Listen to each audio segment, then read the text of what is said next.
मातामहो मातरं च पितरं च पितामहो मातुलं च गुरून् सर्वान् सन्देहं ज्ञानसिद्धये यां यां दिशं भजति किं पुरुषक्षवर्षे संसेवितो हनुमता दृढभक्तिभाजा सीताभिराम परमाद्भुतरूपशाली परमात्मकः परिरसं परिपाहि विष्णो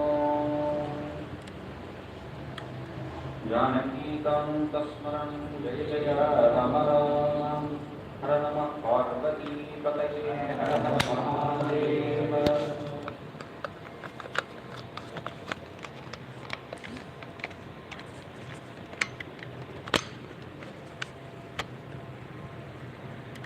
Today is a Bhanuvasara.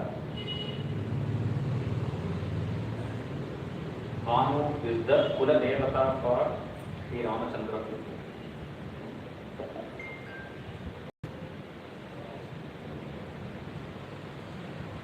The heart of Ramayana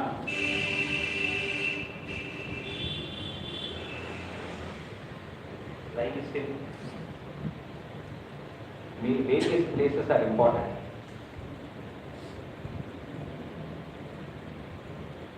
The Vedas, they form the basis for Sanatana Dharma. The foundation for Sanatana Dharma are the Vedas themselves.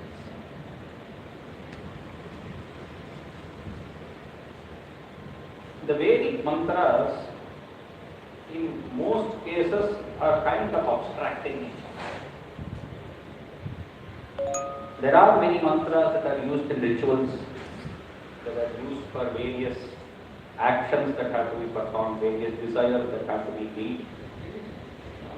Nevertheless, the meaning of the mantras themselves, what they denote, has multiple layers of meanings. There is one layer of literal meaning that you may get by going through translations, whoever the translations might be. Then there are the Sanskrita commentaries themselves, like Swami Vidyaranya, etc., which would give you a deeper understanding. But that is not the be-all and end-all of the Vedic mantras. The Vedic mantras have a further deeper meaning, which is only experiential. Each one who does the upasana of those mantras finds out various layers of meanings according to their own capability. But these Vedic mantras cannot be understood by the general populace, even by the ones who actually read it, by whom we call the Vedic Pandits or those who have memorized the Vedas. They do not understand, most of them do not completely understand the purport of the Vedas. They are all to be worshipped, they are all to be respected. But this Vedic corpus is not that easy to get into and make sense of. But they are the roots of our whole civilization. Just like we say, Gavo Vishwasya Mataraha. Like that, the Vedas are the mother of the whole world. When we have to put these principles that have been given in the Vedas into practice, just directly going to the text and making practical knowledge out of that is not something that everybody can do. Everybody can make use of those principles, but everybody cannot understand those principles directly by themselves. For example, everybody can travel by train or by plane, but you cannot go and ride the train or plane by yourself. You can sit on it and go from place to place, and that is your purpose. Similarly, we need some guidance as to how to travel on this Vedic path. Whatever we call as Sanatana Dharma is the same as Vaidika Dharma. So if at all we have to give ourselves as a name, we are all Vaidikas, whichever Sampradaya we may belong to, whichever gurus we might follow. We are all Vaidikas because our authority are the Vedas. To bring these Vedas into practice, we need great Mahapurushas who are ideals, who have followed on this path of Vaidika Dharma. So that they are like the driver and we just stand behind them and we go on the same path. Whatever trials and tribulations this samsara life throws at us, we will be able to deal with them in the right manner by looking at their life as an example.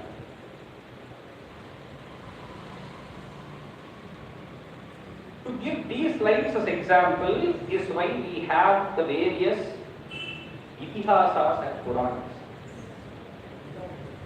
So the roots are the Vedika Vedas. From them come the itihasas.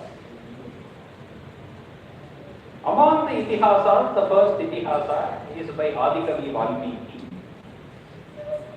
known as Srimad Ramayana.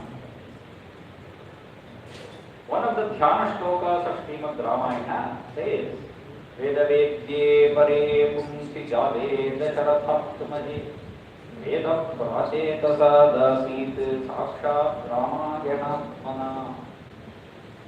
This Veda, since it is abstract and difficult to understand by the general populace, the same Vedas have to be given in a different format with the same essence.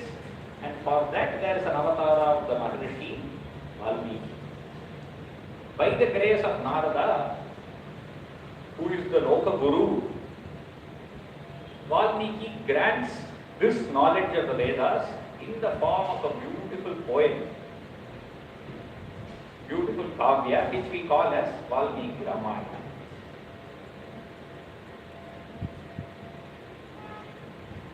That Veda, which talks about the Parama Purushartha, which is moksha. Purusharthas are four: karma, artha, kama and moksha. Among that, moksha is the Purushartha, that is the goal for everyone. Those Vedas that talk of this moksha,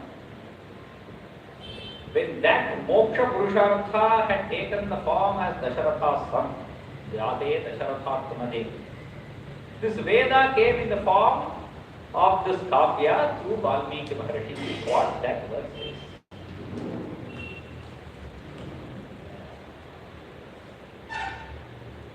The beauty of this avatara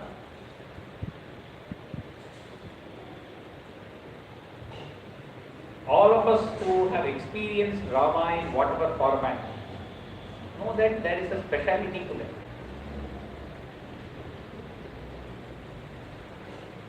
The word Rama itself, even disassociated from the avatara, has its own greatness, which Bhagavan Tulasidasa in his Ramcharitamanas, he gives a short story.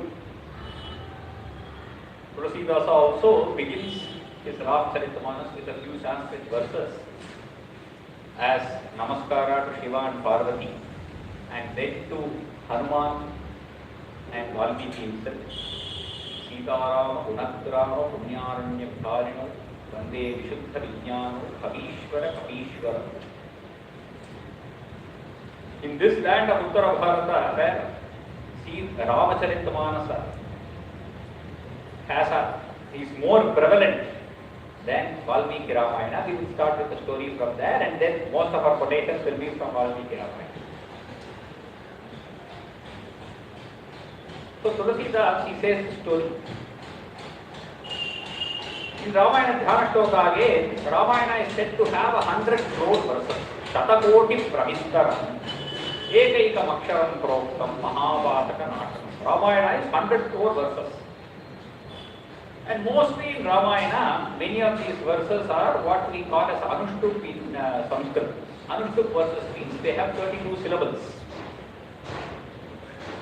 So these 100 crore verses that were originally present, the Devas, the Asuras and Manushyas, they went to Bhagavan Parameshwar, Shiva.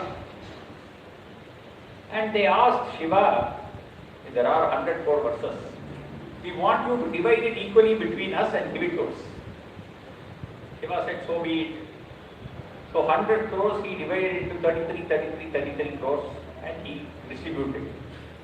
There was 1 crore versus remaining. Now they again requested this 1 crore also has to be divided. So Parameshwara divided into 33 lakhs and gave it to them. Now 1 lakh is remaining. So in that 1 lakh verses they said again you divide into. Now next what is there in math? 33,000 they divided and gave. Now 1,000 is still remaining. Now how do you divide this into 3? 330. Or let us say 333 itself. 333 he divided and gave. 1 verse was remaining. Now they were fighting for this verse, so all of them. So Parameshwara said, what can I do? So 1 verse has 32 syllables. So he said, now I split it to 10 and give it to each of you. 2 syllables are remaining. They said, now you can't divide 2 into 3 and give half a syllable. There is something called half a syllable. Syllable is syllable. That is why it is called akshara. Akshara means something that cannot be divided further. Something that does not get destroyed. 2 aksharas remaining. Shiva said, I will keep this in my heart, and he kept it in his heart. That is Rama. Sada Rama Rameti Namamritante Sada Rama Mananda Nishyanda Kandam Pibantam Namantam Sudantam Hasantam Hanumantam Antarthajetam Nisantam. That nectar of Ramananda, Paramabhakta Hanuman, who is also Shiva Swarupa, he also has the same thing in his heart. That is the Amrita that he is always drinking. The portrayal that we see where he opens his heart and shows Sita and Rama, it does not mean if he opens there is the picture there. He has not stored the picture inside. He has stored that Ramanama inside, which is the Swarupa of the Parabrahma, which is there in every Roma of Hanuman, which is there in every Roma of Shiva also. That is why we say in Kashi, if a person attains mukti, if they give up their body there, they attain mukti. Why do we say that?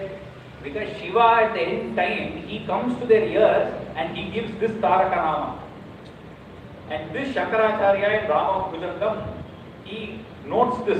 Yada varnayat karna mulenta kale Shivo Rama Rameti Rameti Kashyam Tadekam param Taraka Brahma Rupam Bhajeham Bhajeham Bhajeham Bhajeham. That one Taraka Brahma Rupa, I pray to it again and again and again and again. So that Rama, which is the Parabrahma Swarupa, that took avatara as the one with Sharira, as the son of Dasharatha.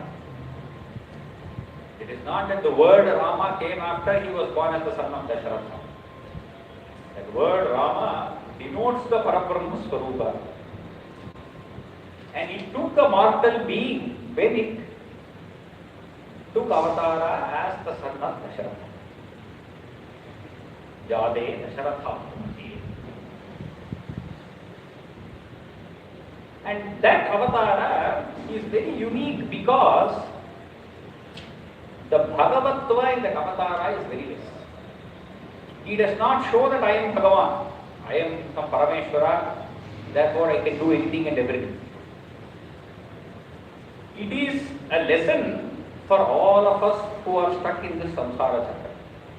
For everyone who is going through the difficulties of life, he leads a life of a Manushya, showing this is how life is. Even if God himself is born in this world, he has to go through difficulties. There is no other way. But how do you deal with it and in what state you are in while dealing with those difficulties is what differentiates Rama from any other person in this world. That is the Ramatva of Rama. That is the speciality of Rama. And therefore today we will not be looking at Rama as an Avatara Purusha or as Bhagavan. We will look at him only at a lens as how we would look at any other Manushya. And that Manushya, how he is there through his difficulties as a realized being. as one who has a Tattva Jnana, that Advaita Jnana one who has. Through that lens, we will try to look at Sri Ramachandra. The beautiful Kavya of Ramayana begins with the deep yearning from the Kavi Valmiki. He is not yet a Kavi when he has this yearning. But this yearning is what always leads us to great knowledge. When the yearning is right, then the Guru will naturally appear. You don't have to go in search of the Guru here and there everywhere. If you have the deepest yearning and you are the right Shishya, then the Guru will naturally appear to you. So that kind of a yearning Valmiki has. And he is sitting in his ashrama. And with this yearning, suddenly Narada comes there. He knows that Valmiki requires this Upadesha, and therefore Narada arrives there. Narada is the Guru for everybody. In Ramayana, he is the Guru for Valmiki. In Bhagavata, he is the Guru for Vyasa. Across Bhagavata, we see for all Bhaktas, he is the Guru.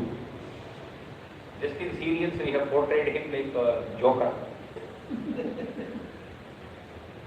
But there is no greater Guru than Narada. The word Narada itself means, Naram means Paramatma Vidyam Yaha Dadati Saha Narada. One who grants this Paramatma Vidya to everyone is Narada.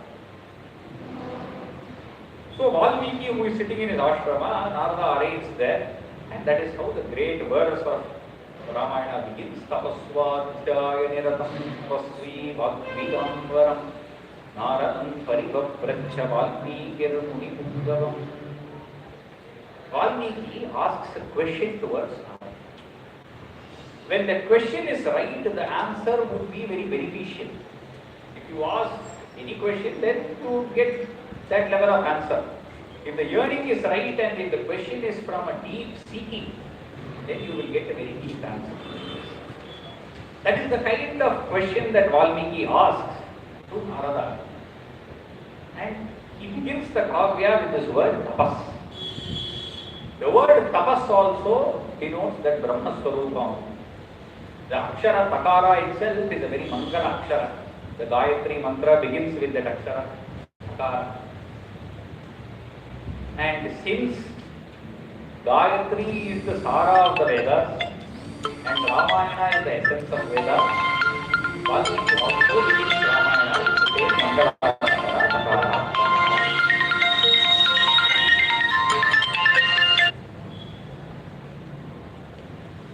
This tapas also denotes the Brahman. In the Upanishads it is said, Tapo Brahme Vidyajanat Tapas. That tapas is Brahman. Is another word for that Brahman is tapas. And then Valmiki asks, he has a list of qualities in his mind. And he begins asking to Narada, Kodvasmin Sampratam Loke Gunavan Kasya Vidyavan Dharmanyasya Kritanyasya Satyavakyo Rithamvrataha Charitre Nachato Yukta Sarva Bhuteshu Kohitaha Vidwan Karkas Samarthascha Kascheka Priyadarshanaha Atmavan Kodita Krodhaha Yukiman Kona Suyakaha, and so on. 16 qualities are listed. We will catch hold of just 2 qualities today. One is in this verse Atmavan, he asks, and then Jitak Krodha. 2 qualities. One is the word Atmavan and the other word is Jitak Krodha.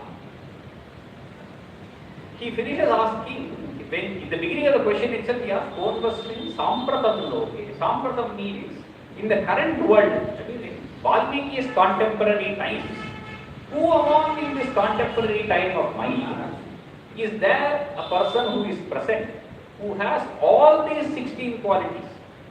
It is not one of these 16 qualities, some intersection, some union, no. It is, he has to have all these 16 qualities at the same time in its fullness. And he has to be a Nara. You cannot say he is there in some other world, he is sitting elsewhere. You cannot give such answers. He has to be a Naraha. There, Narada replies to him, yes, there exists such a person. Not only with these 16 qualities, and Narada lists about 60 plus qualities.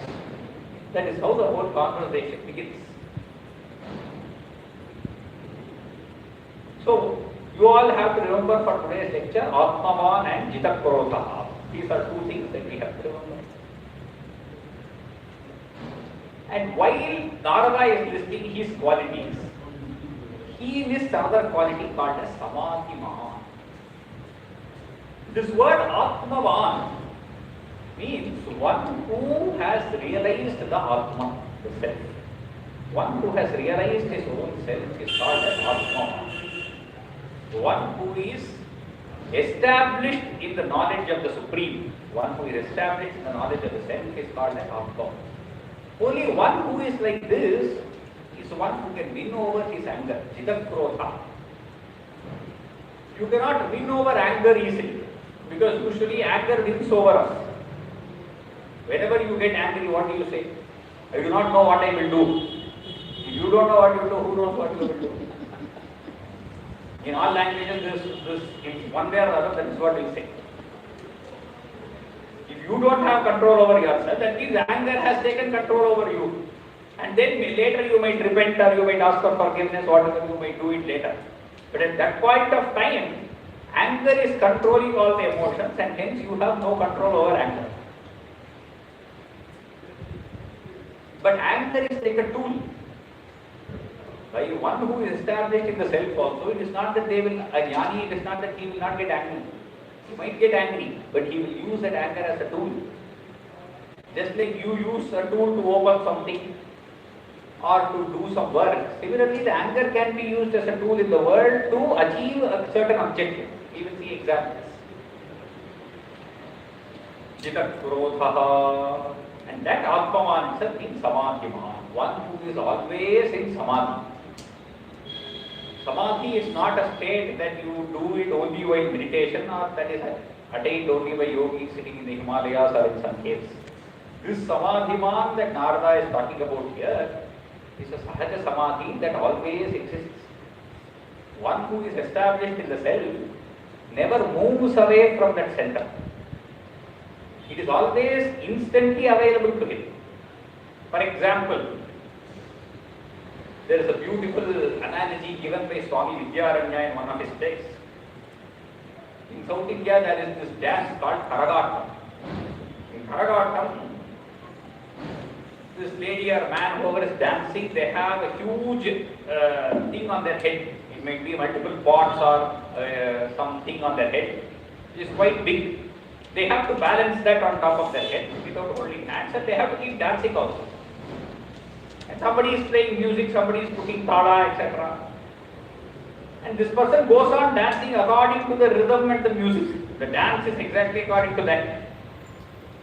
And beautiful dance is going on, everybody is looking at it and they are all enjoying.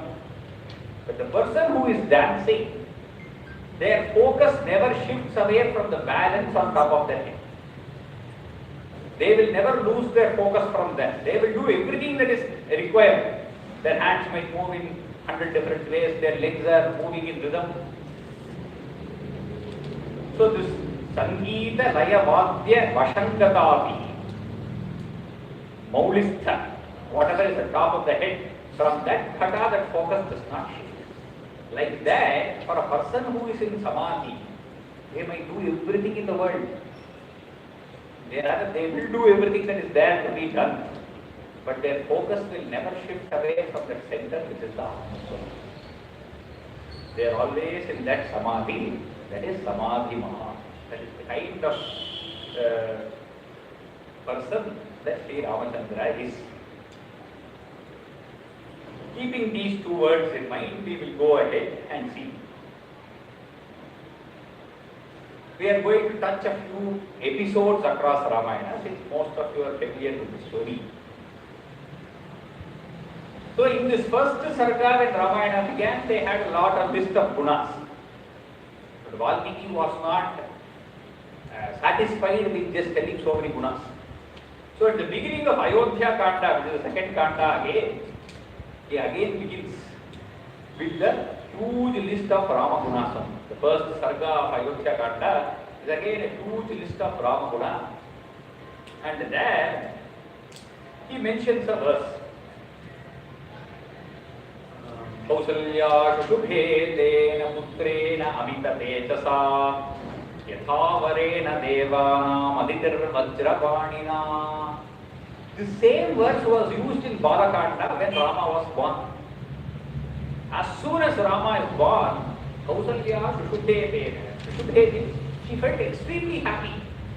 Mother, after so long, with so much tapas, having done a putra kameshti yajna, having yearned for a son for so long, she has born a son. That is why she is so extremely filled with joy when Rama is born. There is no equivalent to that joy.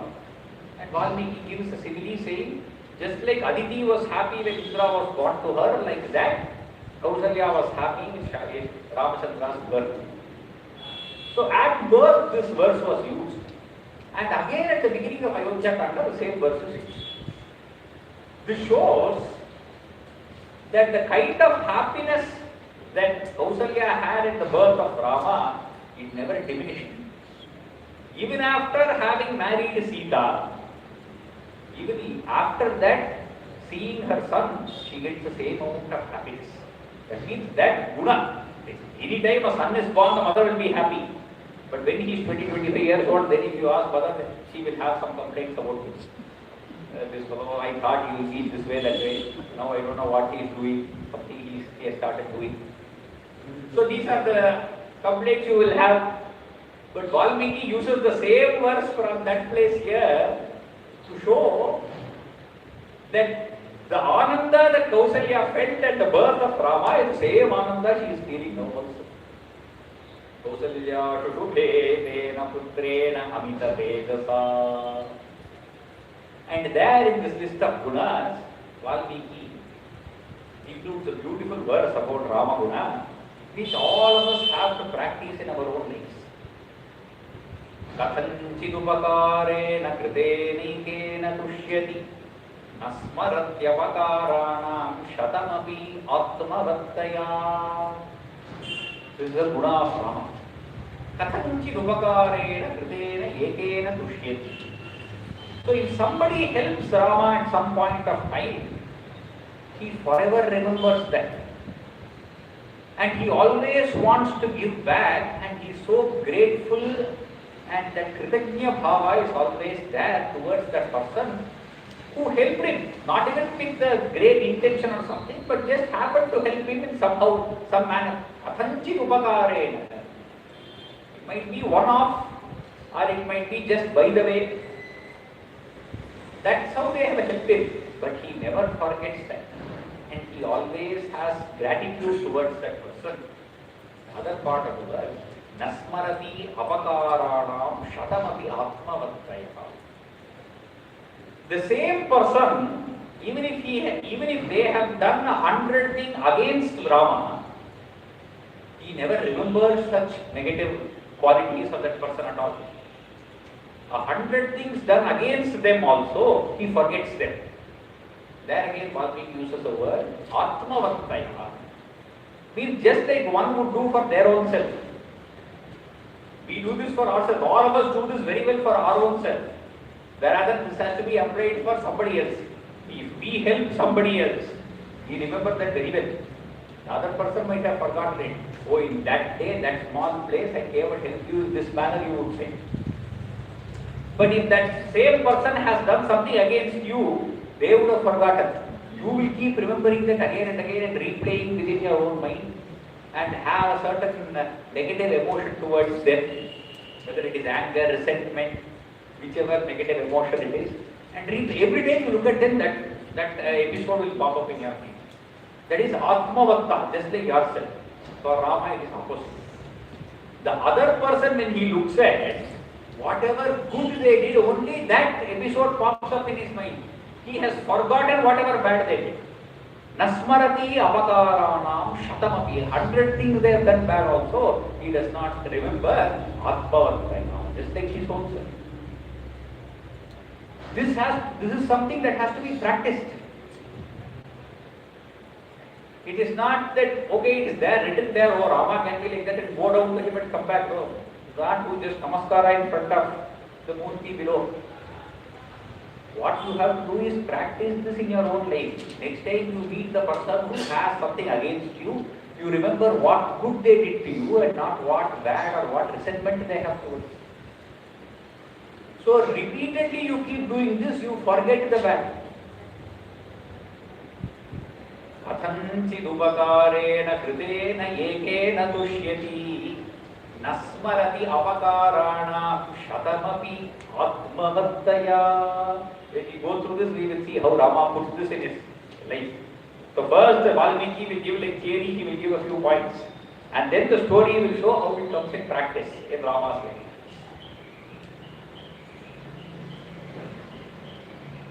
So having revealed all these qualities of Rama in the first Sarga of Ayodhya Kanda, then Valmiki says Dasharatha wanted to crown such a Rama as the king. This is kind of the first turning point of Rama. Until now the story is very happy-go-lucky story, wonderful. Rama has gone to forest with Vishwamitra, killed Tataka, etc., come back, has a happy married life. 12 years they are living in Ayodhya. Beautifully, wonderfully, Sita, Rama, everybody is happy. Now Dasharatha wants to crown Rama the king, having seen these qualities for 12 years. That he is able to manage the kingdom very well, and I am also growing old, so I might better give my responsibility to this young boy of 24, 25 years old. May he take it forward as the Yavanasha. He calls a meeting and everybody accepts. They are all very happy, the ministers are happy, the public is happy, they all want to see Rama as the king. And Dasharatha also calls Rama. After having decided with his ministers, only then he reports it to Rama. All this, when we read Ramayana with a different lens of management also, we can see how well a leader is to be chosen, what are the qualities that have to be in a leader, etc. So he calls Rama and reveals the news to him. And there Rama, he is not extremely elated or something listening to this news. If that is to be so, so be it. You have given me this news, it is a responsibility you are giving me. So I will take this responsibility and do it to the best of my abilities. He does namaskara to his father and goes back. And directly he goes to meet his mother Kausalya. There we see what was Rama's mindset in the way of accepting this crownship, the Yuvaraja that he is going to, that he has been given. It is not that, oh, I have been crowned the prince, so now I have a lot of power, whatever I want I can do. As soon as he goes into his mother's chamber, Kausalya's chamber, he wants to tell Kausalya, because she is the one who will be very happy with this news. So he goes there and he says, Amba Pitra Niyuktosmi Prajapalana Karmani. This is the sentence. Oh Amba, Pitra Niyuktaha Asmi. I have been chosen by my father. That means he could have chosen anybody. It is not that it has to come to me only. I have been chosen by my father. Pitra Niyuktaha Asmi. For what? Prajapalana Karmani. It is not that I rule over everybody. To protect and serve the subjects, I have been chosen by my father. That is the attitude that he has towards the position that he has been granted. The kings of Raghuvamsha are not some kings of a small colony or a small city. When Kalidasa talks about the Raghuvamsha kings, he says, the seas were the one that drew the boundary for the kingdom. Wherever the ocean was, that was the boundary for the kingdom. There is no other boundary for the kingdom. If at all you keep going land, wherever you meet the sea, that is the boundary. Till there, the kingdom of these Raghuvamshis, the Ikshvakuvamshas, is extended everywhere. And it is seen in Ramayana also. When they go to Kishkimbha, etc., everybody respects the Raghuvamsha kings as the Chakravarti. That is the kind of position. So he is not just a small king, he is the king of the whole of the world. That is the position that is being granted, and that time he has this Samachitta. Because this great joy has come, he does not jump up and down, have one party throughout everyone's whole night party, and then dance around. That is not the. This responsibility has been given to me, and they go. Then she goes to see the Sita, and that night they do a Pratacharana. This is how celebration is in a Dharmika lifestyle. Whenever you have been given a great happiness, let us say you pass some exam, or you do anything great in life you achieve, it is always gratitude towards Bhagavan, gratitude towards the Gurus, gratitude towards the elders. This is how you show your happiness. You immediately come home, you do namaskara to your parents. This is how celebration is done. Not going directly to some place and then calling all your friends and doing a party. That is opposite of Dharmika lifestyle. So this way he goes to Sita, he tells her also, both of them, that night they have to, because the next day itself, Dasharatha has fast forwarded this whole thing. He said, today I am telling you, tomorrow is Abhisheka. Because I am seeing a lot of bad omens, I want to get it done as soon as possible. Tomorrow morning is Abhisheka for you. So immediately that night itself, Vasishtha comes, they do all the Vratacharana for the Abhisheka. That night they have to be awake, doing some Namajupa, etc. They are there. During this time, one great pralaya is happening in a different part of the world. There is this one lady, one old lady called Manthara. We don't know where she came from, because Valmiki also says, I don't know where she came from. And Valmiki does not even want to investigate and find out her origins. Let her go wherever she came from, I don't mind. Jnatidasi yato jata. Yato jata, somewhere she was born, who cares? Kaikeyastu sahoshita. All that I know is, she has always been with Kaikeyi. From the time Kaikeyi was born, Manthara has been with Kaikeyi. Jnatidasi. Jnatidasi means this Manthara has come along with Kaikeyi from her father's place. When Kaikeyi was married from Kaikeyi and came to Kosala, from that time Manthara has been there. So along with Kaikeyi she has travelled. And Manthara also, from the time Kaikeyi was born, she has been looking after Kaikeyi. So this old woman, this party, Kaikeyi, Manthara, very old, she is always walking with a stick, she is bent back. She cannot even walk from one place to another. She is almost retired, she should happily be sitting in one place. Today what did she think? Suddenly she thought, I have to climb up this whole palace and go to the terrace and have a view of Ayodhya. This was her desire at this stage. Prasadam Chandra Sankasham Aduroha Yadrichaya. She has arthritis, she cannot climb up any stairs. But today she had this desire that she has to climb up the whole of the palace. Chandra Sankasham says, Valmiki. It is 7-8 floors height. It is not a small palace. So quite a large multi-storied building. He said, today I am going to the terrace and going to have a view, city view. And she climbed up the whole of the palace and went to the top. Here, Valmiki uses the word Yadricha. This Yadricha is something we have to understand in our life. Yadricha is not, Yadricha means, we translate it easily as by luck or it just happens, fortunately or unfortunately. These are the words that are used in English. The word or happenstance, exactly. There is a deeper connotation to Yadricha. Yadricha means something that is not in your control. That is not within your free will. It is not within your control at all. What do you have to do with Yadricha? You just have to accept Yadricha. You cannot do anything against this Yadricha. Why did Manthara climb up these whole set of stairs on that particular day? Arudoha Yadrichaya. He just climbed up those whole set of stairs. Yadricha. Why did she have desire on that day? Nobody knows. She climbed up the whole stairs, went on top of the building and looked all around. Everybody is celebrating. Everybody has heard the news. They are lighting people, they are tying torana, they are playing Holi, etc. They are doing. Anybody is happy, Manthara cannot bear it. Exact opposite of Rama. That person is happy. How can they be happy? Now somehow I have to go and mar their happiness. This is the feeling she immediately got. Now not one person, the whole of the city is happy. So something has gone wrong with the whole of the city. How can somebody be happy?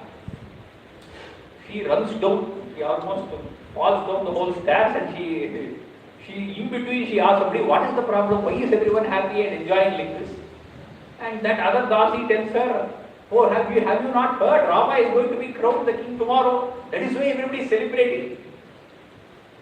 Now that jealousy from within, it almost burst out right there. She ran directly towards Kaikeyi. And we know, after a long conversation with Kaikeyi, she slowly changes Kaikeyi's mind, poisons Kaikeyi's mind, and says, we cannot have Rama as the king. Bharata should be crowned as king. Rama has to be sent to the palace. And you have to ask Dasharatha this. The two boons have to be asked. Somehow you convince Dasharatha. She gives her all the plan is made. Kaikeyi goes and convinces Dasharatha that night. Whole night. While Rama and Sita are doing this Vratacharana, he is on this side spent by Kaikeyi and Dasharatha going back and forth of this Vara, and Kaikeyi convincing hard-heartedly that Dasharatha has to banish Rama and Bharata needs to be crowned the king. Now, the next morning, nobody in the whole of the city knows this except Manthara, Kaikeyi, Dasharatha. Only these three are in the know. Somewhere something has happened, nobody else knows. This is what Yadricha is happening here without the knowledge of anybody else.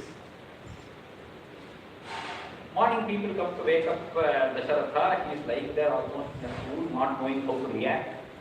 He calls Sumantra and sends Sumantra to Rama saying, bring the Rama here. Sumantra goes there happily. Since Rama is going to be crowned the king on that day, they have this white chhatra, big umbrella, all the paraphernalia that needs for the king, etc. And Rama is brought to the Dasharatha's palace. He enters. When he enters, he sees Dasharatha lying there. Dasharatha is not even able to get up. He is not able to speak any word. Kaikeyi is standing next to him like Bhadrakali. And Rama asks, what happened to my father? Yesterday night I spoke to him, he gave me Upadesha on how to rule the kingdom, how well I have to take care, etc. This morning it has not even been 12 hours since I saw him. What happened to him? And then Kaikeyi, almost like pricking Rama, he says, he is sad because of you. He is not sad because of Rama. He is sad because of Kaikeyi. Kaikeyi looks at Rama and says, he is sad because of you. Rama says, anything that father says I am willing to obey. What has anybody done or what have I done that has put father in this kind of sorrow? And then Kaikeyi says that I ask the boon of your father, and that boon can be fulfilled only by you. And I will tell you the boon. This is your father's Sandhya, that you have to go to the forest today. Today you have to go to the forest and stay there for 14 years, and Bharata has to be crowned the king. Rama is kind of happy listening to this. Because we will see some other quotations tell you why he is happy. But immediately he cannot smile there. So he does. But usually a person who receives such a news, just yesterday night, you have to think of this from your own personal perspective. Let us say you are in the office and you have been granted promotion or something, that you are the CEO of the company. First evening you got a mail, everybody gave cake cutting they did, and you were sent home. Next morning you come to the office, boss says you are fired, you go home. What would you do? This is what is happening to Rama. He is not saying you don't have kingship, you stay here. You go to the forest. No more kingdom, no more wealth, nothing you can have with you. You have to go to the forest, leaving everything behind. You cannot take the army with you, some cooks with you and have a jolly good time in the forest. You have to go to the forest. Jatachira she has along with that with conditions applied. Not just go to the forest, you have to go there, live like a tapasa. Just like other Rishi Muni lives, like that's how you have to live in the forest. That is the vara that has been asked. So when you hear this news for the first time, there Valmiki says, Iti vatasyam parusham vadantyam nasaiva rama pratidesha shokam. To shoka means grief. He did not enter grief. Rather, grief did not enter him. He did not enter grief, grief did not enter him. How can one be in this sthiti? Is when one is a sthita prajna. It does not matter whether the kingdom is given to me or whether I am banished to the forest, it does not matter to me because both are yadricha. He did not ask for the kingdom. He did not put an application that I want the throne, you give it to me. Nor did he ask that I should go to the forest. That also came by yadricha only. Both were by yadricha and both have to be accepted with an equanimous mind. So, nachaiva rama pradivesha shoka. But this karunya is always there. Whatever shoka he is going to show in these places is towards Dasharatha. He says immediately, there is only one shoka that I have in my mind, O mother, Kaikeyi. It is that my father could not directly tell me these things. That you had to tell me these words instead of him, that he himself could not reveal this to me. That is the only thing that is fitting. Did my father not have the confidence that I would take these words and go to the forest? Or why could he not say this? That is the only shoka that I have. And then, from there again, Kaikeyi is a little tense to know. With all this poisoning that Manthara has done, Kaikeyi is a little tense to what if Rama says no. If Rama says no, this will never work out. All the confidence that she has in this vara is because she knows that Rama will say yes. If at all Rama had decided that no, I will not go to the forest, nobody is going to stand against him. Because he has full public support. He has everybody else's support. Only Kaikeyi and Manthara can stand against him. You can say, you go to the forest. Kaikeyi and Manthara can be sent to the forest. So we have to see here, it is not that Rama does not have public sympathy with him, or that even if he had taken up the kingship, people would have said that is dharma in one way. Yes, but that is not whatever is difficult to follow as dharma is what is dharma. So here he accepts that he has to go to the forest because his father's words have to be true. Not because he himself is a great Satya Prajna and I want to keep it, but because my father's words have to be true and they cannot go wrong, hence he accepts to go to the forest. But Kaikeyi is still tense. So he says, no, immediately you have to leave right now. Rama says, I will leave, I have to tell my mother, I have to tell others, I will just take leave of everybody and leave. So Kaikeyi is in some urgency. At that time, very few places Rama talks about himself. And in this one place, he directly tells Kaikeyi, Nahamathabaro devi lokava vastu utsahe Vidhimam rishibhistulyam vimalam dharmamastitam. O Kaikeyi, Nahamathabaraha. I am not in desire or I do not want to covet this wealth of this kingdom. Artha means wealth. I do not want any part of this wealth. I am Arthabaraha means towards that. O Devi Kaikeyi, Naham Arthabaro. Learn, you should know that I am equal to rishis themselves. Vidhimam rishibhis tulyam. Rama's own words, he says. Know that I am equal to those rishis who are there in Dandakaranya. Whether I am going to rule the kingdom or now I am going to go to the forest, my lifestyle is always going to be like a rishi only. Vidhimam rishibhis tulyam. Why? Vimalam dharmamastitam. Because my only goal in life is this dharma, and that dharma is pure, which has no desires at its end. It is not that because I follow this dharma I am going to get something at the end. I follow dharma because dharma has to be followed. Not because I want to gain something out of dharma day. That is Vimala dharma. There is no black dot and there is no mixture with that dharma. Vimalam dharma mastitam. Beautiful words showing that I have this artha and kama cannot capture me. My purushartha is only dharma and Vimala dharma means only moksha.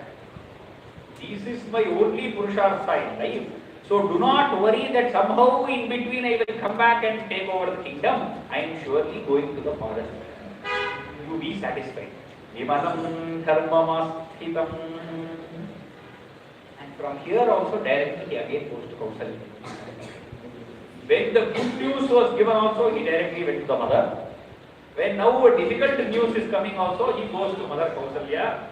And Kausalya also whole night she has been awake doing puja of their Kuladeva and she is waiting for this moment. And as soon as Rama entered, she said, see, I have done the whole puja whole night to take the prasada. You sit down on this beautiful mat, silken mat that I have given for you. At that time Rama says, no mother, I cannot sit on the silken mat now. Because from today I have to sit on Darbha mat. That means at that moment when Kaikeyi said you have to become a tapasa, at that moment the kingdom is given. As soon as he comes out of that place, he says this Chhatra is no more required. You no more need to follow me. And when he goes to Kausalya, he does not sit on that mat also. He says from this moment, I have to sit on Darbha grass only. That is what has been given. And then he details to his mother what happened, what is the situation, etc. Kausalya breaks down, she is inconsolable. He says, I will come with you, you can't go, you cannot do this to me. She waits and weeps. Rama somehow consoles her, convinces her. There Lakshmana comes in between. And he says, that is where he is in absolute fury. What else is necessary? He heard the news from somewhere, he came rushing there. At this moment, what are these bows for in my hand? What is this sword for in my hand? I am going now itself, that old man who is sitting on the throne, I am going to put him in jail. Anybody who else comes, I am going to throw him away. That is his love for Rama. Parama Bhakta, he never gets angry for himself. Everywhere you see, wherever this Lakshmana Swami gets anger, it is only for towards his Bhagavan. If something happens to Rama, immediately anger. That anger you cannot see anywhere else. That anger, long tirade he goes upon. Who is this Kaikeyi? What is she to us? Right now, both these people I am going to throw them into jail. I will see whoever comes in front of me, I will work. Today I am going with this Abhisheka is going to happen, come what may. I don't give a damn. And this is his mood. Rama looks at him for some time. Whatever is there inside, everything has to come out. You let everything come out. Then Rama gives him Upadesha. Oh, Lakshmana, all of us have Paurusha. You also have great power. The physical power you have, I also have. We have all various astras, etc. There is something greater called Daiva, which is Bhagavan's will, and that is Yadricha, against which you cannot fight. You can use this Paurusha how much ever you can within this world, up to the limits of that Yadricha. That Yadricha is Bhagavan's will, not your will. By putting your father in jail or taking him over the throne, what are you going to achieve? Is he doing it out of his own will? Is Kaikeyi doing this out of her own will? That is not the case. So this way he convinces him. There is a long debate between Lakshmana and Rama. Whenever Rama slowly convinces him, then Lakshmana's anger will melt. Then Lakshmana says, I am also coming with you. Rama slowly accepts that Lakshmana will also come with him. And Kausalya does all the Mangalasasana. He says, may you go, may you be whatever dharma that you are following, may that dharma always protect you. Yam palayasi dharman tvam dhritya cha niyamena cha savaidha bhavashabdula dharmastvam abhirakshatu. This dharma which you are following and because of which you have taken such a strong decision, may that dharma protect you. Nobody else can protect you. May that dharma always protect you. This is the Ashirvada that Kausalya gives to him. And from there, he goes to his own chamber where Sita Mata is waiting. Sita is yet to hear the news. He is still happy, thinking that now we are going to go to Abhisheka, have Abhisheka. She enters. As soon as she enters, she knows, she could see from Rama's face that there is something wrong. Because Rama, once he enters there, now he has to tell Sita that he is going away. This has put him in a very difficult position. Till now, everywhere else he could hold Vishoka. But now he has to tell Sita that I have to leave you and go away to the forest. This he could no more bear. And he goes there and he breaks down, not knowing what to tell Sita. Nashashāgamanogatam samrakogam raghavasodum tato vivrutatang gataha. Vivrutata means just melted away. He could no more, in front of Sita, he could no more hold it back and say, strongly he could not say to her, I am going to forest happily. This he could not say. And then he brings himself to say that to Sita, that this is what is my father's command. I have to go to the forest. You stay here. Sita, he looks at him and says, if the command is for you, it is for me also. How can you go to the forest and I not go to the forest? Whatever command is, if at all you were to be crowned the king, I would have also been crowned the Rani. Now if you are going to the forest, I also have to follow to the forest. And then 3-4 sargas, they go back and forth. Rama goes from saying, forest and crowning, being crowned the queen is a different matter. Going to the forest is altogether different matter. You have no clue. Going to the forest is not like a picnic. We have to go to the forest for 14 years. We have to be on ourselves. There is so much difficulty in the forest. All this cannot be done. And back and forth there. Sita says, nothing doing. Wherever you are, that is Swarga for me. If you are not there, that is Naraka for me. So if you are going, I am coming. Rather, in front of you, I will go. And then you can follow me. That is better. I will go, then you follow me. That is better. Agranaste gavishyami vrittanni kushakantakane.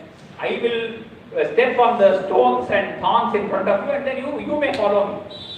So if you don't come, I am going. Then Rama gets convinced.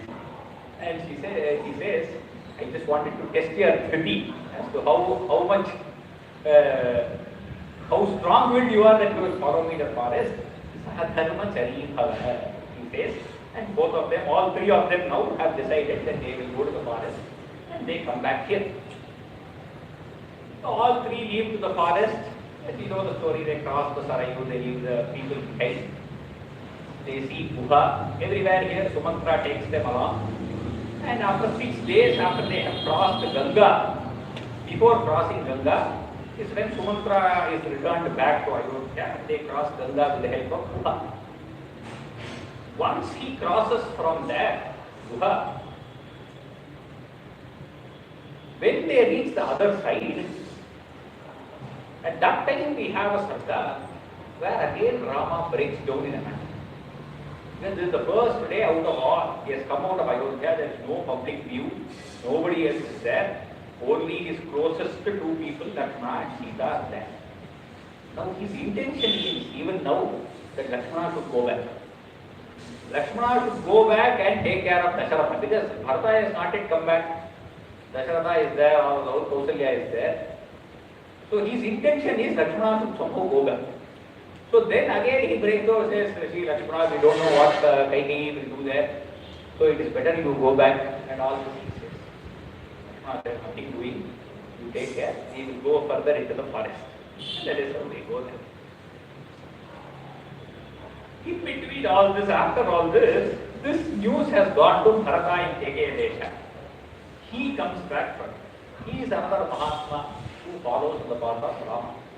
Haradaya namostu tasmai prathabodhaharanaya bhakti bhaja yadubhakyam asheshata prithivyam pratito raghava paduka prabhavaha.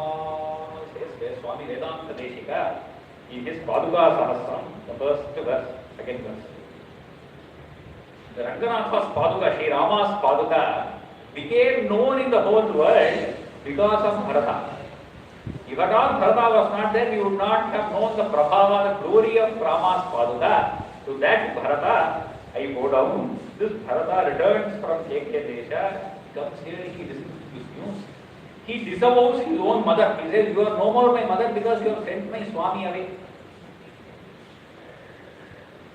And with all, everybody he goes, he says, let us go to the forest. Right now we are bringing back Sri Ramachandra. He is only the king. I cannot be the king. I am a young boy. I have no idea. I have no clue how to rule the kingdom. Let us go from there. Everybody goes from there. While Bharata is also going, on the way they have a stoppage at Bharadwaja ashram. Rama also is going, he also stopped there. Bharata also, now he is going with a huge army. Everybody in Ayodhya has followed him, so there are lakhs of people who are following him. Everybody wants to go there and bring back Rama. This is the idea. On the way, Bharata also approaches Bharadwaja. The army is a little further away. They don't want to disturb the ashrama. Bharata with a small group, he approaches the rishi. He bows down and he says, we are going to meet Rama. At that time, Bharadwaja says to him, this great news. Today, because you have all come to meet Sri Ramachandra, I want to give all of you a feast. Tonight I want to have one dinner I want to arrange for all of you. Bharata says, what is this, O Maharshi? The ashrama is there. I left everyone there and came because I did not want to disturb you. And it is not some 20-30 people that we have come. I have got 10 lakh people along with me. How are you going to feed everyone? Bharata says, you don't worry about that. Today it is my opportunity. I am going to feed all the Ayodhya Vasis who have come along with me. So the Rishi Agnya, so be it. And he is not interested in any of these things. He goes, sits separately, he is in his own Thana of Ramachandra. Everybody is given a huge feast. That feast is almost incomparable. One whole Sarga, Valmiki describes that feast. Where from Bharadwaja goes to his Agnihotra Shala, he prays to his Agni, all the Apsara, Devatas, everybody appears there. 5-star feast for everyone. Wherever they are, one bed appears. All the kinds of delicacies which they want to eat appear. AC is there. Rice bed is there. They lay there. Everybody is happy. Jolly they are enjoying. And for some time they enjoy. And then everybody except Bharata, they sing this shloka. Naivayodhyam gavishyamaha nagavishyama dandakan kushalam bharatasyastu ramasyastu tatha sukham. What they say is, this is the idea of common people.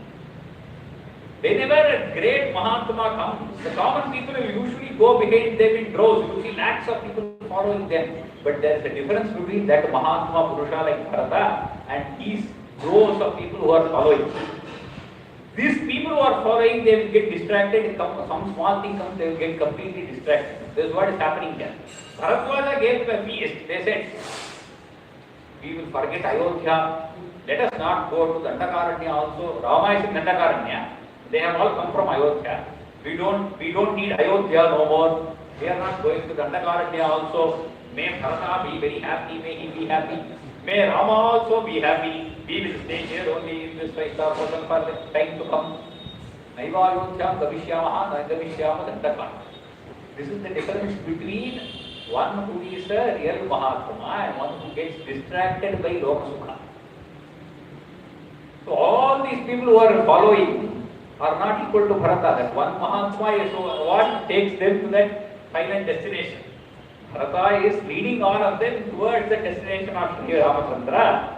And after this night, then everything disappears. So they cannot stay there any further. All of them follow Bharata again, or all of them reach Chitrakuta. In Chitrakuta, Rama is very happy because now he has got lone time with Sita. Till now in kingdom you can't get with so much responsibility, he is taking care, you cannot get lone time. This is probably their honeymoon they have gone. So they have gone to Chitrakuta and they are spending time happily there.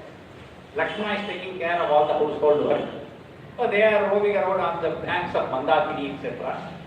And beautiful sargas there where Sita and Rama there have Atisukha Avasas Chitrakuta Girisindre, says Narayana Bhattatri in his Narayani. Very happily you spent there your time on the banks of Chitrakuta and the banks of Mandakini.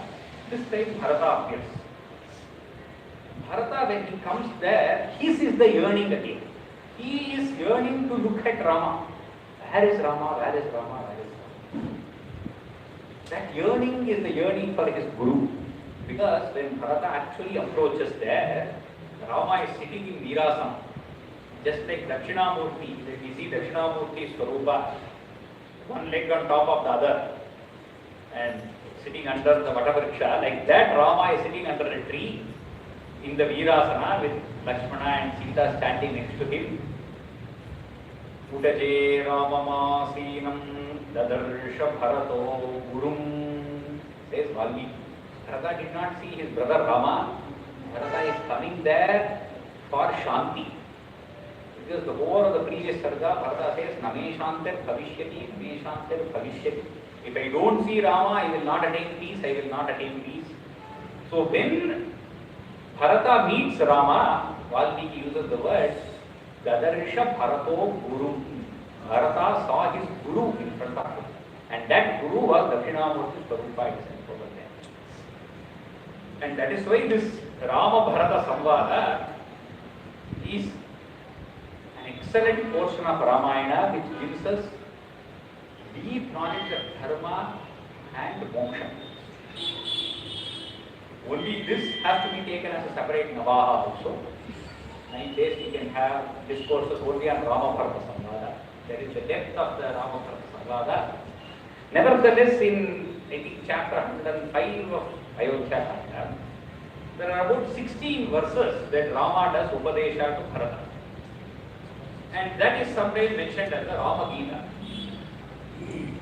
That is, in Ramayana we don't see direct Vedanta Upadesha because the whole of Rama's life is Vedanta. But here directly Rama gives Upadesha to Bharata about the temporariness of life and how you have to take things in life as they come.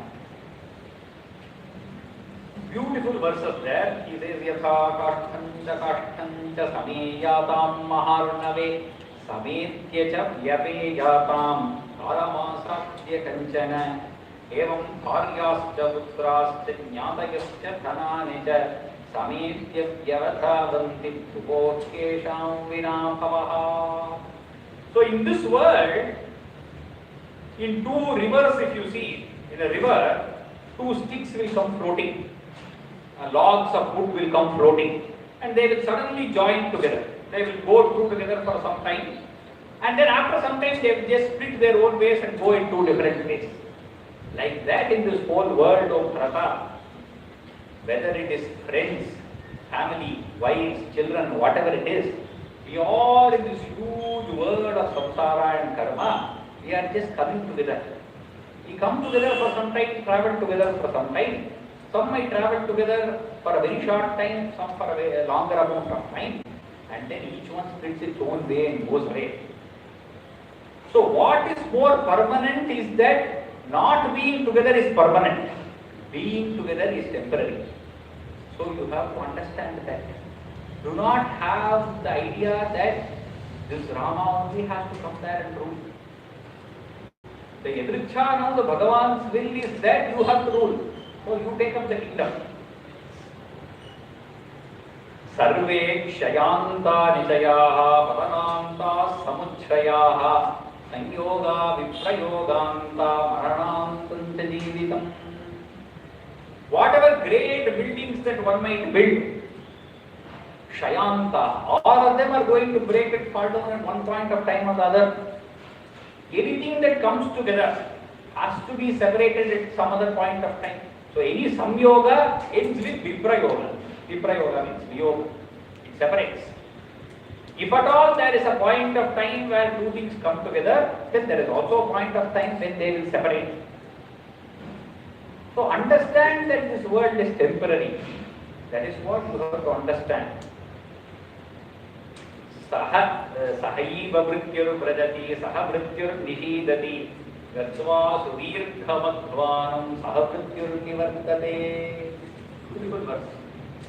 This mrityu that is there, the death that is there, it always comes along with you, says Rama. It is not that death is there at one point of time at the end. Mrityu is always there. Sahaiva mrityur vrajati. If this person goes from one place to another place, Mrityu also is there along with him. If he sits down, Mrityu also sits down with him. If he gets up, Mrityu also gets up. If he runs, Mrityu also runs. If he goes far away and returns back, Mrityu also goes far away along with him and comes back again. Gatva suvirghamadvaram saha mrityur nivartate. This is how it is, O Bharata. Because Mrityu means change. Mrityu does not mean a point of time when we drop the body. We think that dropping the body is mrityu, or somebody passing away, that is mrityu. Mrityu is happening at every moment. How do you define mrityu? Mrityu means this body does no more exist. This body has ceased to exist on back itself. The day you were born, that body is different from the body you have now.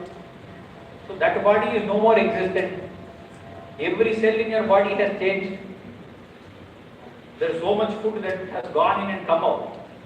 All the constituent material with which your body was made has all changed. There is no material that is constant. Then how do you say that I am the same person? So that I which is same is different from what this body is. That I is always constant. Whatever changes might happen in the body, whether it is diseased or healthy, whether it is hungry or full, whether it is happy or sorrow, that I is always the same. So this mrityu is always along with this body, it keeps going and coming only. So mrityu is not a point in time, rather it is a constant phenomenon. Change is what is called as mrityu. Anywhere, whenever we say the building is there, we say building is destroyed. That is mrityu for the building. The building was always undergoing change and in one particular day it falls down.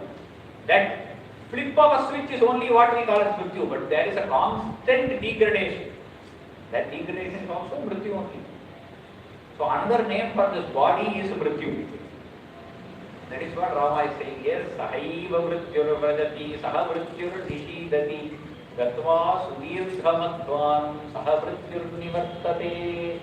This way he gives upadesha to Bharata. Bharata says, this upadesha you keep for yourself. Only you can follow this. All of us cannot follow this. O Rama,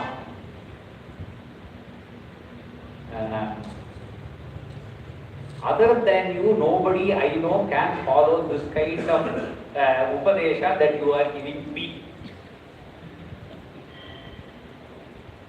Whatever natvam pravyathaye dukkham pritirva praharshayet. The greatest of dukkha that does not shake you, and the greatest of sukha also does not elate you. You are like one dead body, he says. That is a certificate for Rama. In a sense, to say that a dead body, whatever you give for it, nothing is going, no change is going to happen. Like that, you are equanimous whether it is sukha or dukkha. Both do not cause any change in you. That is the kind of sthita prajnata that you have. Like that ocean which is unchanging, whatever comes, like that gambhirya is there in you, but do not ask me to be like you. For you have to show some compassion towards me. This upadesha, whenever it arises in me, that time may I also be able to follow that. This is the bhava we also have to have towards Rama. That is the ideal. What Rama is showing is the ideal. We have to attain that ideal, but through this path. We pray to him, you give me that kind of gambhirya, that kind of strength to bear whatever sorrow may come. This great dukkha of coming to the forest, you might be able to bear, but I am not able to bear, says Bharata. I cannot bear this, I want you to come back. And then Bharata is convinced to take back this Paduka, and the Padukas rule the kingdom for 14 years. Bharata is not the king. Bharata is taking care of the affairs of the kingdom in turn for the Paduka. Padukas sit on the throne and Bharata is taking care of the kingdom. After this, then Rama enters the Dandakaranya. The first shloka of Aranyakanda also beautifully says, again brings out the quality of Rama. Parvishyatu Maharanyam Dandakaranyam Atmavan. That word Atmavan which Valmiki asked in the first 16 qualities, he uses the same word here again, Dandakaranyam Atmavan. Because Rama is so happy in the forest. He has not been so happy in the kingdom as happy as he is in the forest because there is so much satsanga. One after other rishi they are in satsanga after satsanga. Everywhere they are going to this ashrama, staying there for a few days, for a few months. All the rishis are also happy, he is also happy. One rishi to the other rishi, they go various ashramas. This is how they are spending their time in tapasarya. Sita is happy, Rama is happy, they are having a very good time. That time they are always in that samadhi sthiti only.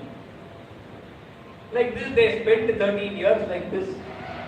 And then Agastya, he blesses them and he says, you go to Godavari. On the banks of Godavari, there is a place called Panchavati.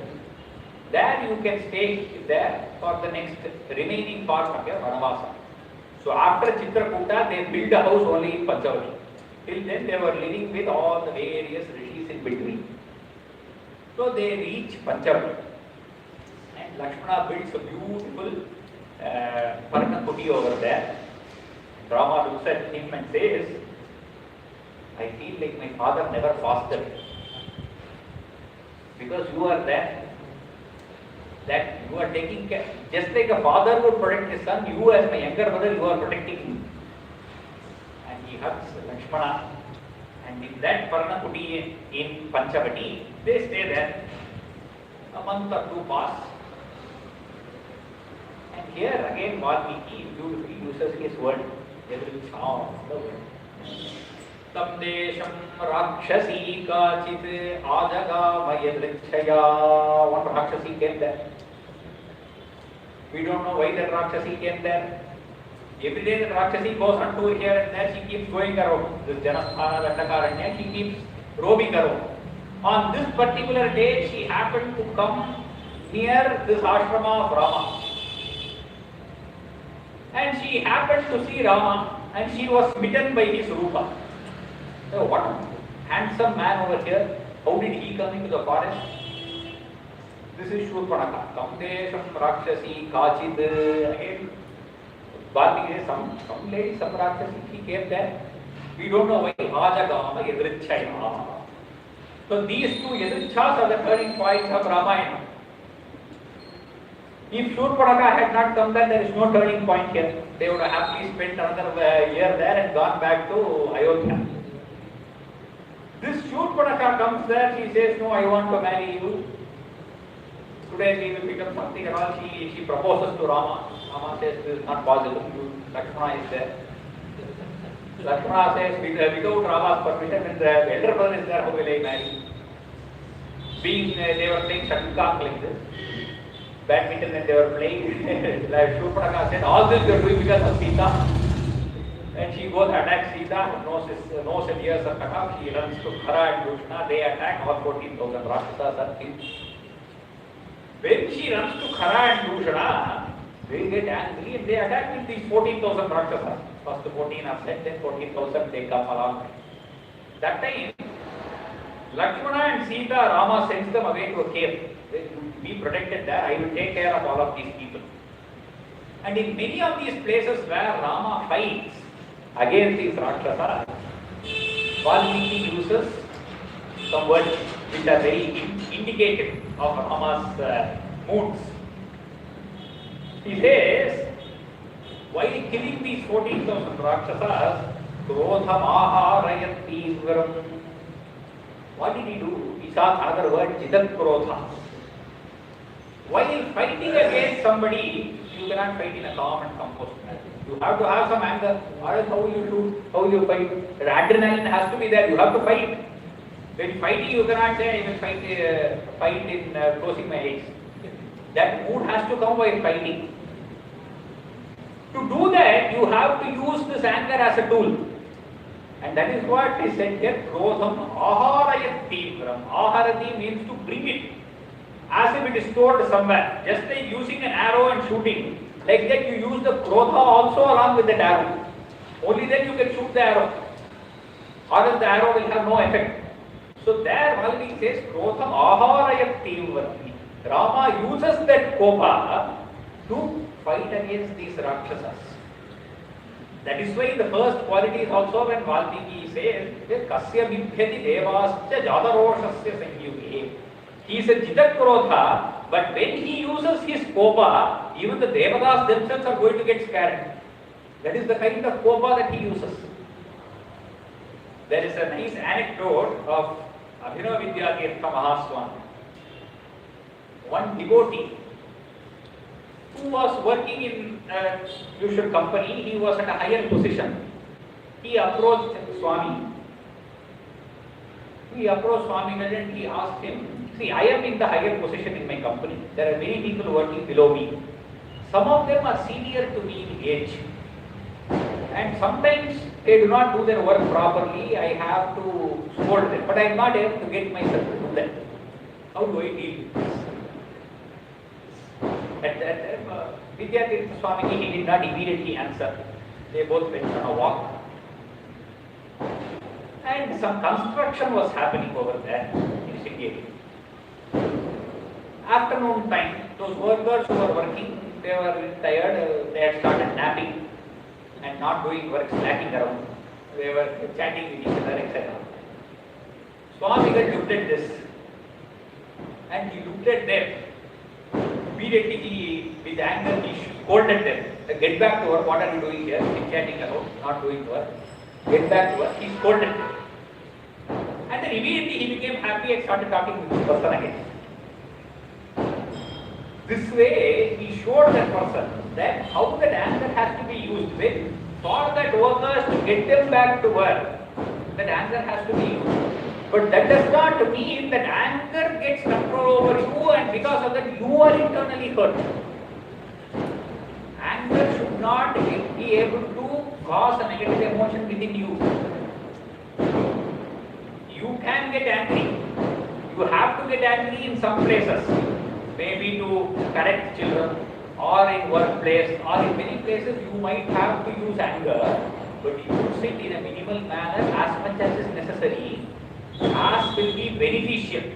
If it goes beyond that, what happens is it is not beneficial to me also, the other person also gets unnecessarily hurt. How it has to be used is so that it is beneficial for the other person and I also do not have long-pending hurt with them. That is how that anger has to be used. Like that, Rama uses his anger here while fighting against the Asuras Krodhamahārayat Tīvram. And this way he fights and all of them are gone. Those 14,000 are killed. Then Shurpanakha goes to Ravana. They hatch a plan. They come back again. In between, when Ravana is coming here, he comes to Maricha. First time Maricha convinces him, sends him back again, he comes to Maricha. And now he convinces Maricha that you have to come. Maricha tries to give him a lot of Upadesha. But Ravana is having none of it. Maricha has also become a great devotee. He has already had it twice at the hand of Rama. Once in Vishwamitra's yajna and once again when they entered their forest. Just at the beginning of this Vanavasa also, he has had this Prabhava of Rama he has seen. So he says, Ravana, see, first of all, I don't want to look at you.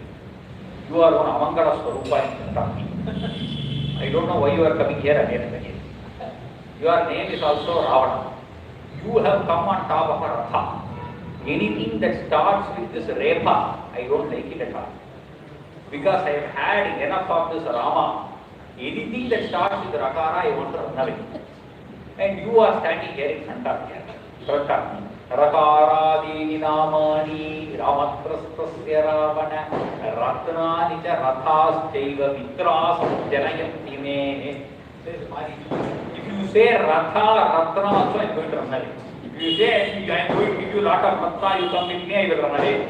If you say Ravana also I will run away. If you say Ratha also I will run away. You don't use any Rakara at all. That's how scared of Rama I am. Vrikshe, Vrikshe, Tapashyami, Shira Krishna, Dinambaram. In every Vriksha I see only Rama. I am sitting here in Asama, I am sitting no doubt. But every day I look around, I see only Rama everywhere. Nothing else I am able to see. And on top of this, you are asking me to come in the form of a deer and go towards Rama itself. I am telling you, you are not listening. Ravana says, either you come or I am going to kill you. Maricha says, better I die in the hands of Rama rather than in your hands. And he goes along with him and he dies killed at the hands of Rama. You know, Ravana comes, Sita Mata is kidnapped by Ravana and taken away. Coming back, those sargas of Ramayana are very, very difficult to read. The whole of Aranya Kanda starting from there and the first parts of Kiskindha Kanda where Rama is overcome by sorrow that is incomparable. You cannot find another person who will cry so much for his wife. That much Rama is in deep sorrow. Lakshmana keeps taking him again and again and again. Among all this again we need to see that Rama is always Samadhi. If we don't see that Samadhistha Purusha in Rama, we cannot see this whole Leela. This kind of crying will happen not because of just worldly attachment. The person who is acting on stage, they will act so beautifully. You will think that they are really that Swarupa itself. You see a Shakespeare's tragedy play, that person might act so well that you will think, you will become one with them. But that person, when he is acting out the tragedy, even for a moment he is not touched by the tragedy. He always remembers who he is. At any time you ask him, are you this person? He knows, no, I am always that Swarup who is untouched by this tragedy. But he acts so beautifully. That is that Leela that Ramachandra is doing here. And that is the great affection that he has for Sita Mata also. It is not just a put on like when we say acting, it is not just a practiced acting also. When you get into that role, it is absolute love for Sita Mata, which is that separation. And in Kiskindha Kanda there is a wonderful verse where he says, Yanye Varamaniyani Maya Satam Bhavanti Me Tanyeva Aramaniyani Vinatam Asidekshana. This is also Lokaniti for all of us. O Sita, all this forest and beautiful flowers and trees and the scenery and the river, everything I used to enjoy. They were all Ramaniya to me. They were all so charming and captivating when you were with me. The same things, it is the same tree, same river, same Akasha, same landscape. The same things are now causing dukkha to me because you are not with me. Therefore, that dukkha that is being caused is not due to the object. The object is exactly the same. The same mango tree which used to give me so much ananda now reminds me that you are separated from me. The same Godavari in which we used to go and bathe every day and do Jalakrida, that same Godavari, when I go there, I touch it, I feel a sense of repulsion because you are not next to me. Tanyeva Aramaniyani, because you are not next to me. Similarly, in this world, the objects that we are attached towards, they are not the cause of sukha or of dukkha. The things that we interact with, they can neither give happiness nor can they give sadness. What gives happiness or sadness is our own mental composition of how we approach that. Because I am with her, I used to have happiness. Now I am separated from her. Therefore, the same object is now driving my sadness. When we understand this on a deeper level, then we know that this cannot cause problems with us. So this way, he understands Rama is always in that sthiti. And they meet with Hanuman. Whenever he meets with Hanuman, there is a huge joy within him. Because meeting the Bhakta has that effect on the Swami also. Again, Bhattatri, in his Narayaniyam, he says, Samprapto Vatasun Drishamudita Manaha Bahi Vatalayesha. In this viraha, when he is separated from Sita and in such deep sorrow, when he meets Hanuman, he becomes extremely joyous. He is able to have that joy because it is almost like meeting his own Swarupa. So having met with Hanuman, he felt that immense joy within him. Then we go towards the whole of Sundarakanda is Hanuman Prabha. That is a separate lecture. Hanuman comes back and they all, with the whole army, they travel towards Lanka. On the banks of Lanka, Vibhishana approaches from that side. When Vibhishana approaches from that side, and he looks at some Vanaras who are present there and he says, I have come to get Sharanagati at the feet of Bhagavan Rama. Immediately Rama calls everybody, the leaders of the Vanara armies, and he conducts a meeting. He says, what are your opinions? And each one gives their own opinion. Most of the opinions, 90% of the opinions say, no, we cannot take Vibhishana. Especially at this point of time, the war is going to start. He is Ravana's own brother. He has come along with some 4 people we don't know. What if they are spies? What if they come here and start giving secrets there? What is going to happen to us? In war and all, we have to be very clear, we cannot do all this because of karunya and all, we cannot, compassion and all, we cannot show. This is not possible.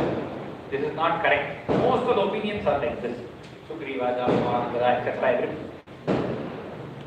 Only Hanuman knows Rama Hridaya. Also, he has had a meeting with Vibhishana when he went to Lanka. Vibhishana spoke for him when Ravana was about to kill him. So, Hanuman knows the Hridaya there also. So, he says, Rama, yes, we can accept it. But Rama shows his own Hridaya there. And this can also be done only by one who is a Jnani. One who is established in the self, he has no fear in the world.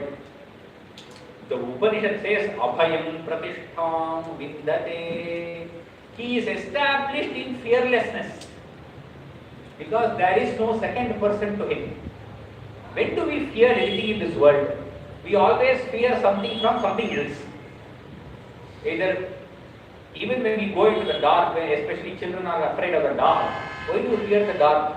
Not because it is dark, because something might come in the dark. Some ghost might appear, somebody might appear, or you cannot see what is appearing. Hence you are scared of the dark. Or whatever fear we might have, it is a fear from something else. Vitiyad vaibhayam bhavati. Any fear is from a second thing. For a person established in the self, in that Brahma Tattva, there is no second thing. So there is nothing to be afraid of. There is no place from which there can be fear for that person. And hence that is the only person who can grant abhaya to anybody else. And that is the abhaya that from that state of realization, Bhagavan grants abhaya to Vibhishana. Sakrideva prapannaya tapasmi vichayajate abhayam sarva bhutebhyaha dadam yetat vratam mama. I can grant abhaya to anybody because I know I am stationed in self. And Only from that can such courage arise. You cannot give such a promise without being stationed in that Brahma Tattva. We mortals cannot say, I will give you protection, because you don't know what is going to happen. You cannot have confidence on your own power, because your power is also limited. You don't know when what is going to happen. But that kind of promise, abhayam promise, this promise also given by Bhagavan here is not only for the promise of the kingdom of Lanka. That is very ephemeral again, very temporary. The abhayam that Bhagavan is granting here is one of mukti. Abhayam sarvabhutebhyaha, he says. He does not say only for this Vibhishana I am going to grant abhaya. Even if Ravana comes, I will grant abhaya. That is, if that kind of confidence should arise, it is not a confidence on a material power ability. Because I am able to shoot arrows or I have great power than everybody else, I am going to grant abhaya, is not. This immense confidence and courage for granting abhaya to any bhuta comes from establishment in Brahma. Abhayam pratishtham vindate. And that is a jnani who will not swerve away from his dharma, because he has no fear. Why do you swerve away from dharma? Because there is some fear or desire. You either have some kama desire that is against the dharma that you want to do, or you have a fear that is pushing you away, and hence you swerve from the path of swadharma. You will not do this when there is no fear, when there is nothing in the world that can fear you. This is why Rama's decisions are always strong. Any decision that he takes is always immense decision. It will not be spoken against otherwise. Rama himself says, Ramo dvirna vibhashate. Rama will not speak twice. Means what? If it is said once, it is done. Only a person established in that dharma can take it forward like that. If I say I am going to the forest, I will go to the forest. Lakshmi is Chandradaveyatva himavanva himam tyajet adiyat sagaro velam napratigyam aham pitukum, he says to Bharata. This Chandra might lose all its luster, or all the snow might melt away from the Himalayas. The oceans might come away from their boundary, and there might be a tsunami. But I will not go against the promise that was given by my father. So Ramo dvirna vibhashate. And at the same time, their heart is so large that compassion is immense. That compassion is also not something that is practiced. It comes only from that establishment. Because that compassion is karunya towards every bhuta. If Ravana is going to come and do namaskara, Rama and Sita both are willing to grant that forgiveness. How much ever he might have wronged in the past, Sita says, oh Ravana, you go take Sharana of Rama, I will also vouch for you. How can Sita also be there? Because she is also established in the same tattva. That is that couple of Sita Rama who are there. This forgiveness for Rama, we can see, it is not a sense of forgiveness also. Because forgiveness comes only when you have taken hurt. I will forgive because they have done something against me, therefore I am forgiving them. It is not a matter of forgiveness also. It is that they were never hurt in the first place. This is what he says towards Bharata also. When Bharata comes, he says, Na doshena avagantavya kaikeyi bharatatvaya. Oh Bharata, you have spoken a lot against your mother. I know you would have done that.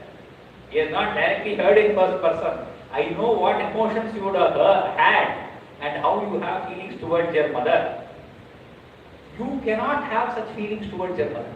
Na doshena avagantavya kaikeyi bharatatvaya. Oh Bharata, you should not put this fault upon your mother. Because this fault is not your mother's. This relates to that first verse we saw, Kathanchit Upakarena Kritena Ekena Kushyati. All of Kaikeyi's life she has always been good to Rama. It is that few weeks in between, from the day when this announcement of Pattabhisheka happened, till the day Bharata came back and berated her. Till that time was a time when Kaikeyi was in this mood. After that, Kaikeyi also repents, why did I do this? She also says, Rama, you come back. But all the water flow is flown away. That promise cannot be changed, and hence, like Rama says to Bharata, na doshena vadantavya, because she has always been doing upakara only. This apakara that she has done, you cannot even remember it. That is only because of yadrichha that this apakara happened. It was not Kaikeyi's will that she had to send. When she started speaking with Manthara, she was so happy that Rama is going to be crowned the king. She says, Rameva Bharatevapi Vishesham Nopalakshaye.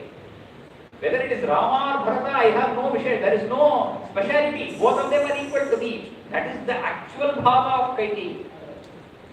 So this one bubble that came within her, you cannot have that as dosha upon her. You cannot put that dosha upon her. That is Bhagavadichha. What we call as Yadrichha is Bhagavadichha.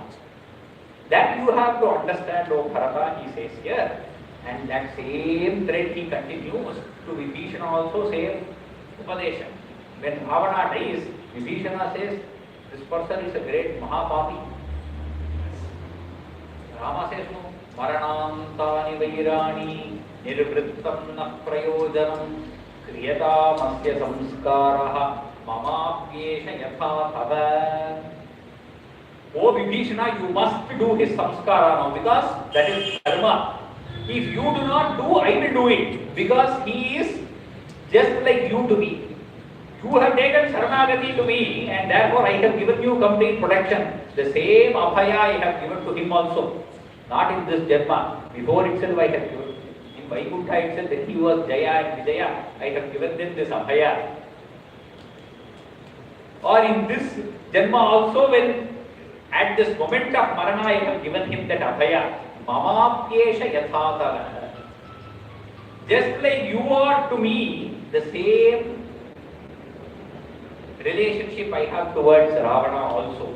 So this Marana, this killing had to be done for the sake of Dharma, now he is killed. But this samskara has to be done by you now. So that Swadharma will never go away. That staying in the Dharma, whichever is the Dharma, that will always exist. May we all also stay in the path of Swadharma.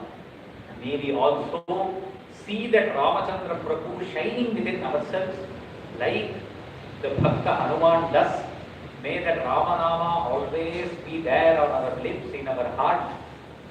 That Parabrahma Swarupa of Rama, may those two letters which can lead us to Mukti, may it become a part of our everyday sadhana.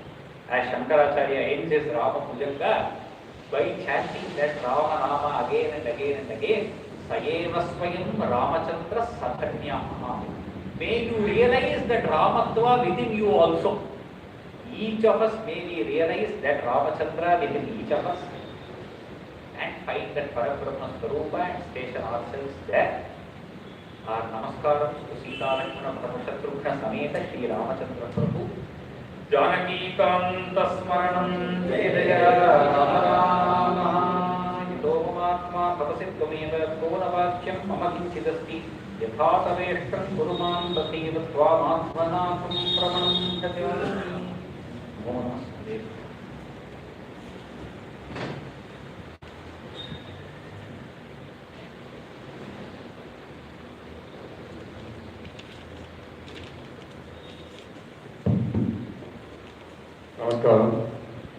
Many thanks to the Aham Brahmasmi Foundation and today's speaker, Sri Shankar Raman sir, for the wonderful event, wonderful program being given to our temple as part of Vedanta Shravana series.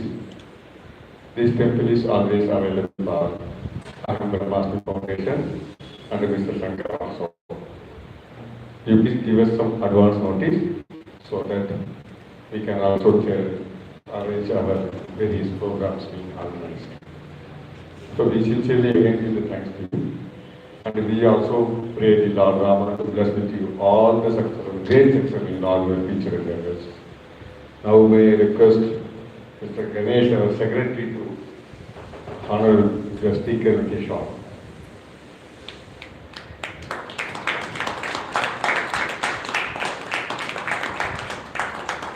I request Sri Asokan sir, the trustee, one of the trustee to honor.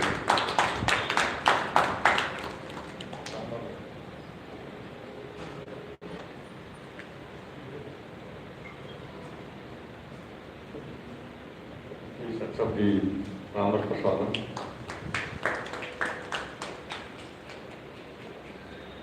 Thank you all of you. So we have a small lunch arrangement also there for all the devotees. Request all of you to join with the party lunch. Thank you.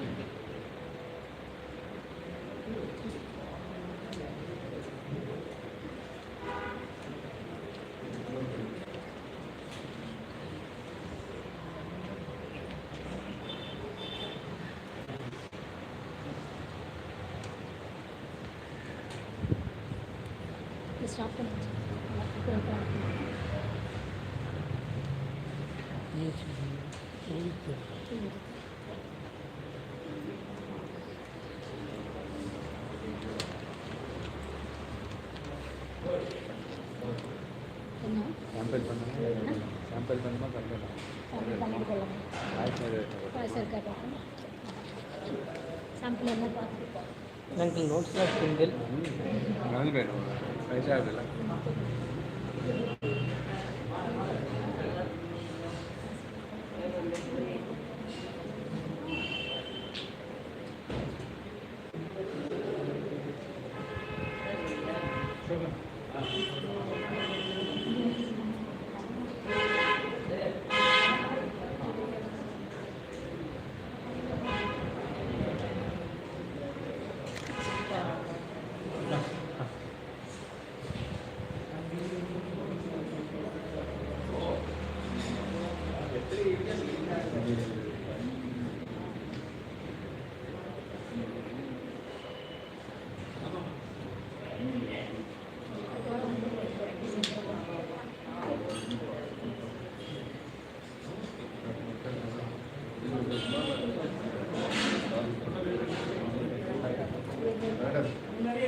It's a new development.